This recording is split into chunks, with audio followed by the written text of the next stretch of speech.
Live हो गया।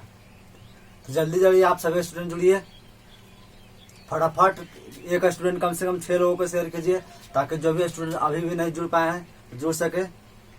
चलिए, हेलो एवरीवन, मैं राय आप सभी का राय ऑनलाइन एकेडमी पर बहुत बहुत स्वागत करता हूं।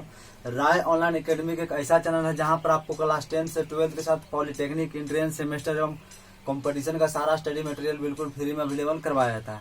तो आज देखिए हम लोग production refrigeration and air condition का एक टॉपिक है, सेकंड यूनिट, जिसको हम लोग स्टार्ट करेंगे। यानी कि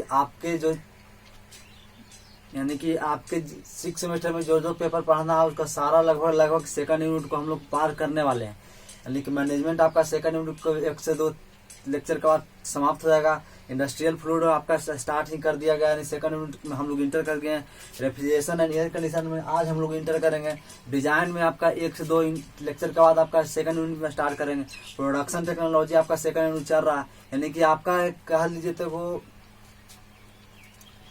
लगभग 25% आपका सिलेबस खत्म होने के कगार पर है। तो चलिए अधिक से अधिक शेयर कीजिए, जुड़ जाइए। जो भी बच्चा अभी नहीं जुड़ पाया तो जुड़िए जल्द से जल्द। तो चलिए हम लोग टाइम को वेस्ट ना करते हुए हम अपने पॉइंट पर चलते हैं। तो हम लोग का सेकंड यूनिट में है, सेकंड यूनिट हम लोग का है, उसी में हम लोग को एक टॉपिक है air refrigeration working on Bell Coleman cycle, यानी बेल-कोलोमाइन साइकिल पर वर्क करता है रेफ्रिजरेशन सिस्टम। उसी को हम लोग देखेंगे कैसा उसका वर्किंग प्रिंसिपल है, क्या है नहीं है ना। उसके बाद हम लोग अगले इसको पढ़ेंगे, इस पर एक इसका फार्मूला को डिराइव करेंगे, है ना। तो चलिए हम लोग देखते हैं। तो सबसे पहले इसम को दूर हटाइए। सबसे पहले आप कोशिश कीजिए कि क्लास में समझ पाइए, एकदम शांत भाव मान से आप खुद समझिए, उसके बाद ही आप कुछ कर पाइए। देखिए सबसे पहले ये हो गया आपका, देखिए ये हो गया आपका एयर कूलर। ये जो आपका पोर्शन देख रहे हैं एक्सपेंडर हो गया, और ये आपका देख रहे हैं रेफ्रिजरेशन हो गया, कंप्रेसर। ये आपका देख रहे हैं पूरा पोर्शन, यानी कि इसी में किसी बॉडी को ठंडा करना है तो इसी में बॉडी को हम लोग रखते हैं, है ना। तो यानी कि इसी में किसी बॉडी को, मान लीजिए कि आपका किसी बॉडी को ठंडा करना तो इसी रेफ्रिजरेशन स्पेस में, यानी कि पूरा ये पोर्शन हो गया यहाँ तक, ये रेफ्रिजरेशन स्पेस हो गया, यानी इसी में रखते हैं। तो देखिए क्या होता है कि इसमें वर्किंग डायरेक्ट आप समझिएगा। देखिए ये हो गया आपका, यहाँ माने कि यहाँ से आप सीधा समझिए कि मत समझिए, आप डायरेक्ट समझिए कि यहाँ से एयर एटमॉस्फेरिक एयर आ रहा है, यानी एटमॉस्फेरिक यहाँ हम लोग समझने के लिए इसको बनाया है। यानी यहाँ से एटमॉस्फेरिक एयर आ रहा है एक्सपेंडर में, तो एक्सपेंडर क्या करेगा, एयर को एटमॉस्फेरिक एयर को एक्सपेंड कर देगा, जिससे हमारा क्या होगा, एयर का टेम्परेचर और प्रेशर रिड्यूस हो जाएगा, है ना। तो हमारा ये प्रेशर और रिड्यूस होने के कारण क्या होगा, हमारा जो एयर है जो कोल्ड यानी कूल हो जाएगा, यानी ठंडा हो जाएगा, है ना। जो हमारा एटमॉस्फेरिक प्रेशर जो एक्सपेंडर से के बाद जो एग्जिस्ट कर जाएगा, एक्सपेंडर के बाद निकलेगा, तो हमारा इसमें क्या होगा, एयर हो जाएगा जो बहुत ही ठंडा हो, यानी वेरी कूल हो जाएगा। अब उसके बाद देखिए इस जो कूल एयर है वो उसको रेफ्रिजरेशन स्पेस में भेजेंगे, यानी इसमें इस पोर्शन में आएगा। तो इसमें जो बचा खुचा भी अगर हीट उसमें होगा, यानी कोल्ड एयर में, तो उससे जो हीट होगा, जो हीट को ऑब्जर्व कर लेगा और उस हीट को ऑब्जर्व करके रिजेक्ट कर देगा। किसमें, यहाँ देखिए कंप्रेसर लगा हुआ है, यानी कंप्रेसर में उस हीट को रिजेक्ट कर देगा, और उस कंप्रेसर में, यानी उस कंप्रेसर में इंटर करेगा। इंटर करने के बाद कंप्रेसर में जब रिएक्ट करेगा तो इसका जो एयर का टेम्परेचर होगा, जो हीट इंटर किया है उसका टेम्परेचर बढ़ जाएगा, क्योंकि कंप्रेस करेगा तो उसका वॉल्यूम कमेगा, तो इससे हमारा टेम्परेचर बढ़ेगा और प्रेशर भी बढ़ेगा, है ना। तब इसी टेम्परेचर प्रेशर जब इसको बढ़ जाएगा, इंक्रीज कर जाएगा, तो इसको भेज देंगे यानी कि एयर कूलर में, जहां यह हमारा ठंडा हो जाएगा, यानी ठंडा हो जाएगा। यही प्रक्रिया बार बार होती है, उसी को कहते हैं बेल-कोलोमाइन साइकिल। तो देखिए यहाँ हम लोग समझाने के लिए बनाए थे, अब इसी को देखिए, अब इसी को बना दिए, एक पॉइंट हो गया, यानी कि यहाँ से इंटर करते हुए इस तरह से इसमें जाएगा, और इसमें यानी ये प्रक्रिया आपका हमेशा कंटिन्यूअस होते रहती है ना। तो अब हम लोग देखिए, अब ये आपका फिगर जो आप भली भांति समझ गए होंगे, अब इसको हम लोग देखते हैं कैसे कैसे वर्क करता है।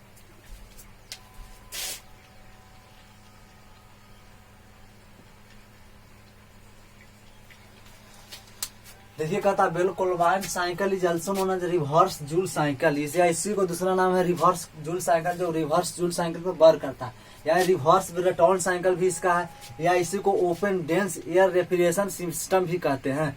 तो ये हो गया, यानी कि बेल कोलबाइन साइकिल का आपका नाम देखो कि आपको रिवर्स जूल साइकिल भी हो सकता लिखा रहेगा प्रश्न में, रिवर्स ब्रेटॉन साइकिल या open dense air refrigeration system आपका लिखा हुआ रहेगा। तो अब इसको यानी कि आपको दिमाग में रखना है। अब कहता है in Bell Coleman cycle refrigeration working medium is air, यानी जो वर्किंग मीडियम होता है इसमें एयर है, यानी एयर के द्वारा ही वर्किंग मीडियम इसमें कराया था। अब हम लोग देखेंगे पॉइंट बाय पॉइंट। तो देखिए 8.1 यानी यहाँ से देखिए यहाँ पर कहता है कि when the cold atmospheric air enter into the expander, यानी जहां एटमॉस्फेरिक एयर आपको सभी समझा है, एटमॉस्फेरिक एयर इंटर करेगा एक्सपेंडर में, तो उसके बाद where adiabatically expansion takes place, जहां मान लो को इसमें इन एक्सपेंडर में एडियाबैटिकली एक्सपेंशन टेक्स प्लेस करेगा। उसके बाद this process reversible hence known as isentropic expansion, यानी इसमें आइसेंट्रोपिक प्रोसेस होता है, यानी कि एक्सपेंशन होता है, रिवर्सिबल है प्रोसेस। इसी कारण फिर कहता है due to this temperature and pressure of atmospheric air becomes very very cool. तो आपको अभी बताया कि जो एटमॉस्फेरिक एयर इंटर करेगा किसी एक्सपेंडर में, तो उसका जो प्रेशर होगा यानी कि एक्सपेंड करने के बाद एडियाबैटिकली एक्सपेंशन होगा। उसके बाद क्या होगा कि जो उसका एयर का प्रेशर होगा और टेम्परेचर होगा जो कम जाएगा, रिड्यूस हो जाएगा, जिससे हमारा बॉडी कूल डाउन हो जाएगा। तो यही कहता है वेरी कूल हो जाएगा। अब उसके बाद जो वेरी कूल एयर है उसको इंटर करना रहा रेफ्रिजरेशन इफेक्ट में। तो देखिए यहाँ 8.2 when the very cold air enter into the refrigeration space, यानी इस रेफ्रिजरेशन स्पेस में इंटर करेगा। उसके बाद देखिए कहता है वेयर इट ऑब्जर्व हीट, यानी जो भी उसमें कोल्ड एयर में वेरी कोल्ड एयर रहेगा उसमें जो भी हीट अगर बचा खोचा हीट भी रहेगा, क्योंकि पूरा कोल्ड तो नहीं हो पाएगा क्योंकि एक्सपेंडर है, तो कुछ ना कुछ हीट में उसमें रहेगा। तो उसको उस हीट को ऑब्जर्व करके इन हीट के फ्रॉम बॉडी से हीट को ऑब्जर्व करके हीट को रिजेक्ट कर देना है कहाँ, कंप्रेसर में। यानी जो रेफ्रिजरेशन इफेक्ट है स्पेस है, जो हीट को बचाव खुचा जो कोल्ड एयर का टेम्परेचर है उसको ऑब्जर्व करके उसको भेज देता है कहाँ, कंप्रेसर में। अब देखिए हम लोग कंप्रेसर में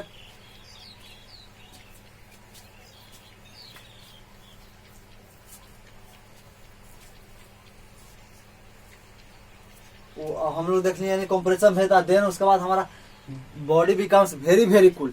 यहाँ आपका कूल था, यानी बॉडी क्या था, एयर क्या था, कूल था, यानी वेरी कूल। लेकिन यहाँ जब आ गया था वेरी वेरी कूल, यानी यहाँ कुछ कम था, यानी कि ठंडा हुआ, एक्सपेंडर से निकला था। लेकिन जहाँ इस रेफ्रिजरेशन स्पेस में इंटर करने के बाद बाहर निकला, तो यहाँ हमारा बॉडी काफी मात्रा में ठंडा हो गया, यानी एयर काफी मात्रा में ठंडा हो गया। और जो भी उसमें जो हीट ऑब्जर्व किया उसको रिजेक्ट करके कहा, कंप्रेसर में भेज दिए। अब देखिए अब 8.3 में कहता है this hot air enter into the compressor, compressor में वो जो हॉट एयर था रिजेक्ट एयर को हम लोग किए थे उसको कंप्रेसर में भेज देंगे। तो हमारा जब कंप्रेसर मूव करेगा तो the temperature and pressure of air very very hot. उसके बाद जब हमारा कंप्रेसर मूव करेगा यानी वर्किंग में काम वर्किंग जब करेगा तो ये आपका कंप्रेस करेगा किसका, हॉट एयर को, जिससे हमारा टेम्परेचर और प्रेशर बढ़ेगा। तो जिससे बॉडी क्या होगा, बहुत यानी जो हॉट एयर है काफी मात्रा में बहुत गर्म हो जाएगा, यानी इसके बाद जब निकलेगा तो वेरी वेरी हॉट हो जाएगा, यानी कि यहाँ हमारा जो एयर होगा हॉट एयर जो वेरी वेरी हॉट हो जाएगा, है ना। तो इसके बाद हम लोग देखें in very very hate and volume of air decrease at constant entropy, यानी कांस्टेंट एंट्रोपी पर आपका वॉल्यूम रिड्यूस होगा, कंप्रेस करेगा तो होगा ही। उसके बाद हम लोग 4 पॉइंट पर यहाँ देखेंगे तो कहता है this very hot air enter into the cooler, जो वेरी वेरी हॉट एयर है जो इसको कहाँ इंटर कराना, कूलर में। फिर कहता है in which the air reject its heat, उसके बाद कूलर में जैसे ही होगा तो हीट को रिजेक्ट करेगा कूलर, यानी जो एयर कूलर है जो हीट को रिजेक्ट करेगा कहाँ, एटमॉस्फेयर में हीट को रिजेक्ट करेगा। और वो जो एयर है जो कूल डाउन है यानी कि ठंडा हो जाएगा। और फिर होगा जो एंड बिकम्स एयर कोल्ड, यानी जो एयर होगा यानी हीट को जो होगा उसको रिमूव करके एटमॉस्फेयर में छोड़ देगा और हमारा एयर हो जाएगा कोल्ड हो जाएगा। और ये प्रक्रिया बार बार होती लगातार। जो कोल्ड एयर है फिर इंटर होगा एक्सपेंडर में, एक्सपेंडर के बाद रेफ्रिजरेशन है स्पेस में, फिर इसमें जाएगा फिर एयर कूलर में। बार बार प्रक्रिया होती रहती है। फिर कहता है this process takes place at constant pressure, यानी जो कांस्टेंट यह होता है जो कांस्टेंट प्रेशर पर इंटर करता है, जो प्रेशर प्रक्रिया ऑब्टेन करता है। अब हम लोग देखेंगे टीएस यानी टेम्परेचर एंट्रोपी डायग्राम, हम लोग इसको देखेंगे। टेम्परेचर हो गया, ये एंट्रोपी हो गया। अब उसके बाद देखिए एक पॉइंट यहाँ है, यहाँ से आपका एयर इंटर किया 2 में, इंटर करने के बाद इसमें एक्सपेंशन हो रहा है, तो ये एक्सपेंशन हो गया। यानी कि उसके बाद देखिए 3 से 4 में आपका हो रहा है, 3 से 4 में रेफ्रिजरेशन इफेक्ट हो रहा है, यानी कि 3 से 4 में आपका रेफ्रिजरेशन इफेक्ट हो रहा है।